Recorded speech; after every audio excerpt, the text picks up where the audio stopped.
شریعت میں موٹے کی 3 قسمیں ہیں جی. 3 قسم کا بندہ موٹا ہوتا ہے. نمبر 1 وہ موٹا جو حرام خوری کی وجہ سے ہو جاتا ہے. حرام خوری جو حرام کھاتا ہے وہ بہت جلد موٹا ہو جاتا ہے.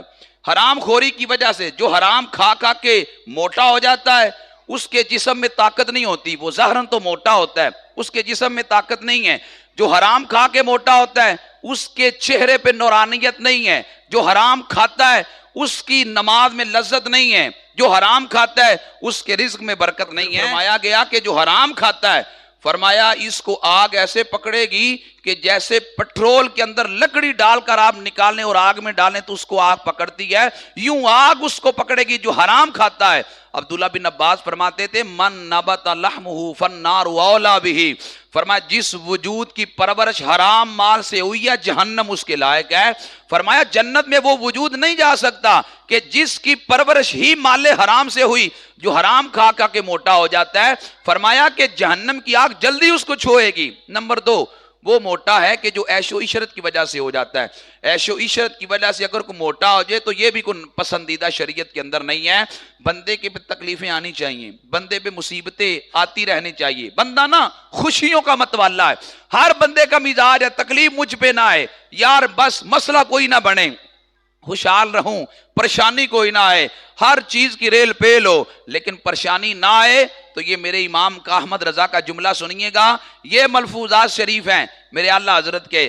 آپ فرماتے ہیں اگر 40 دن گزر جائیں کوئی علت یعنی کوئی بیماری اور کوئی تکلیف یا کوئی تنگی یا کوئی ذلت بندے پہ نہ آئے, وہ خوف کرے کہیں رب نے چھوڑ تو نہیں اس کو دیا.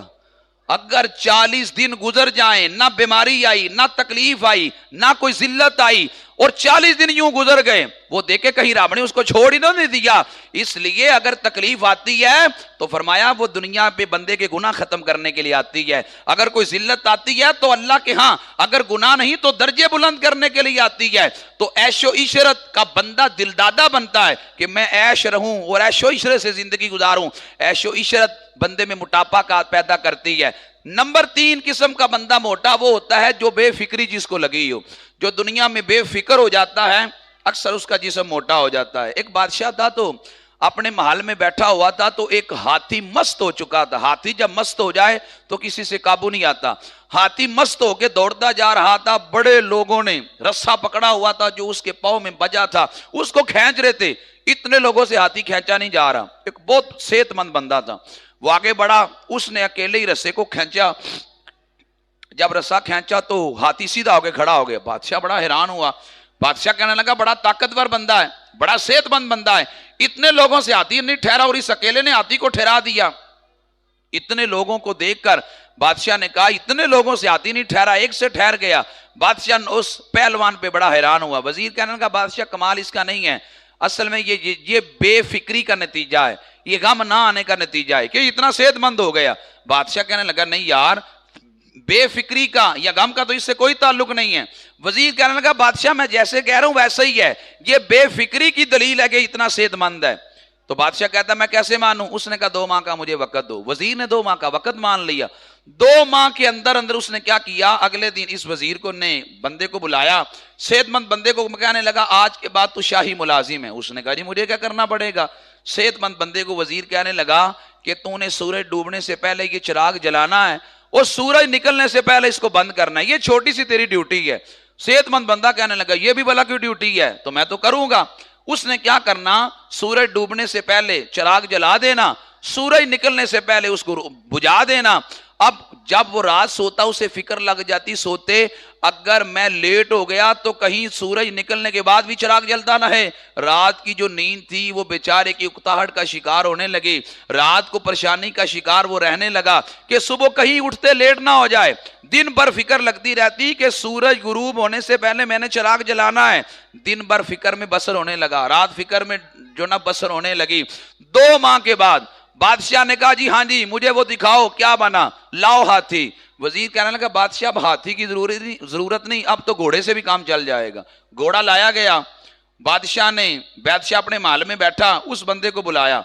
جب گھوڑا بھاگا, گھوڑے کے گلے میں رسا تھا, جب اس بندے نے رسا کھینچا تو تو بادشاہ نے اس بندے کو دیکھا تو بادشاہ کہنے لگا اس صحت مند بندے کو کیا ہو گیا؟ جب گھوڑے کو کھینچا تو گھوڑا بھی نہیں کھینچا گیا، اور اس کی صحت کو دیکھا تو بادشاہ نے کہا اس کو کیا ہو گیا؟ وزیر کہنے لگا بادشاہ کیا کچھ بھی نہیں ہے، بس چھوٹی سی فکر اسے لگائی ہے۔ اس نے کہا چھوٹی سی فکر لگائی ہے تو ساری اس کی صحت جاتی رہی ہے۔ بے فکری جب بندے کو ہوتی ہے تو اکثر بندہ صحت مند ہو جاتا ہے۔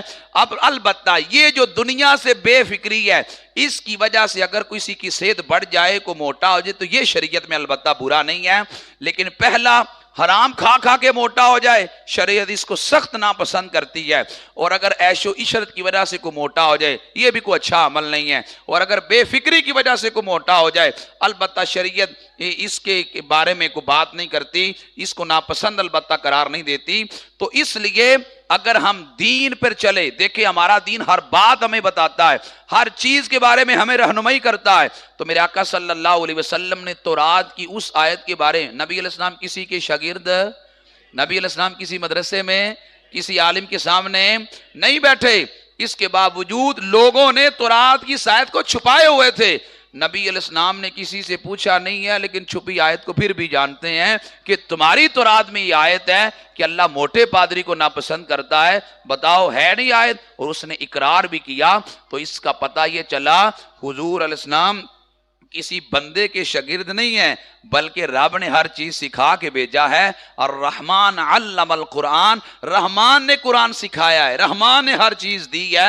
تو نبی پاک علیہ الصلوۃ والسلام امی کا مطلب یہ ظاہر ہو گیا، اللہ نے جس کو سب کچھ دیا ہو بندوں کا وہ شاگرد نہ ہو، بندوں نے پڑھایا نہ ہو، اللہ نے پڑھا کے بھیجا ہو، یہی امی کا مطلب ہے۔ اور دیکھو نبی علیہ السلام نے کسی سے آیت کا پوچھا نہیں ہے، چھپی آیت کو بھی جانتے ہیں، اور یہی علم اللہ نے اپنے حبیب پاک علیہ السلام کو عطا کیا۔ اللہ ان آیتوں سے عبرت حاصل کر کے ہمیں زندگی گزارنے کی توفیق عطا فرمائے۔ وما علیہ الا البلاغ المبین۔